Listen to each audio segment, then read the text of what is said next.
All right, let's just talk a little about our passes and our escapes. Firstly, on escapes, what I would like to, we've talked earlier on about how important it is to attack it in little increments, lots of small moves rather than one big move. But also I think what people don't realize quite often is that working our escapes builds confidence. It builds confidence more than working attacks. Because if I know I can get out from the worst possible position, then I know I can win from the downside. Whereas just working our attacks or focusing on our attacks, what that does is give us confidence in the attacks, but then when we're underneath, we take a serious, drop in confidence level. I like to work out from underneath, escape moves, build up my defense. I think confidence is based on an ability to have a good defense and a great ability to escape. I also think that in working escapes, we see a lot more about jiu-jitsu. You really have to, you can kind of do an attack in a rough way, be aggressive, and kind of do it even a little bit incorrectly and still make it work. But for escapes, I think you've got to be onto it. You've got to do small moves, little moves, detailed. You've got to study the weakness of the position to make that escape work. I think also with escapes, it helps when you have a partner who is going to apply 20% pressure, 30% pressure. The partner in grappling is so important because it is a two-person exercise. And it doesn't help when you have someone, when you're trying to learn an escape and you have somebody who's absolutely giving you 100% and essentially not letting you out. It also doesn't help when someone is just laying there giving you no resistance and lets you out as if there's just a corpse on top of you.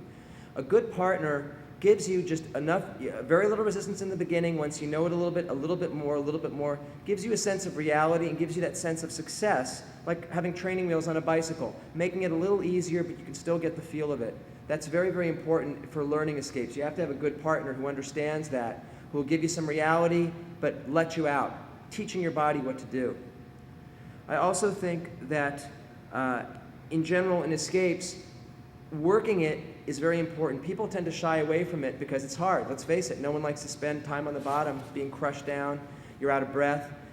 That's really where you have the most to learn. And if you're a person like most people are that has problems getting out from the bottom, really when you go train, the first thing you should ask someone to do is come on top and pin you so you can work that. Also gives you a chance to learn how to control your breath, how to stay calm, how to not panic, and how to work yourself out step by step. So I think there's a lot to be learned from being on the bottom. Basically speaking, if you're never on the bottom, then the guys you're training with aren't good enough because obviously you're the best of the bunch and you need to seek out somewhere else where you're going to be challenged.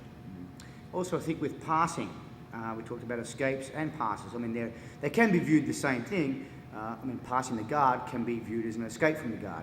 But as it's more of a neutral position, we don't view it that way. But I think something that people need to keep in mind is you don't just fight to win, which is the natural inclination when people start out. I think it's very important to fight not to lose. And fighting not to lose, then if I don't get got by my partner, eventually the opportunity will present itself for me to get a good position or a finish. So fighting not to lose is something that I think is important, as opposed to focusing just on the winning. I think also, as I mentioned in one of the guard passes, a sophisticated grappler who's passing the guard understands not just about how to get past the legs and establish a control, but is already paying attention to how he's going to be controlling the other person's upper body, what his attack is going to be when he gets there. A feeling that you have when you're wrestling someone who's really on a higher level is they get to a position and you see your arms are in a bad position and you wonder, how did my arms get in that bad position? I don't remember putting them there. With a good grappler, you're not. They're doing that, and that's what you want to look at. As you pass the guard, you want to look ahead, see where you're going, see if, as part of your pass, you can do something that's going to strip away their ability to eventually get out and set up your attack early on. It's going to help you a lot once you pass the guard and establish your control.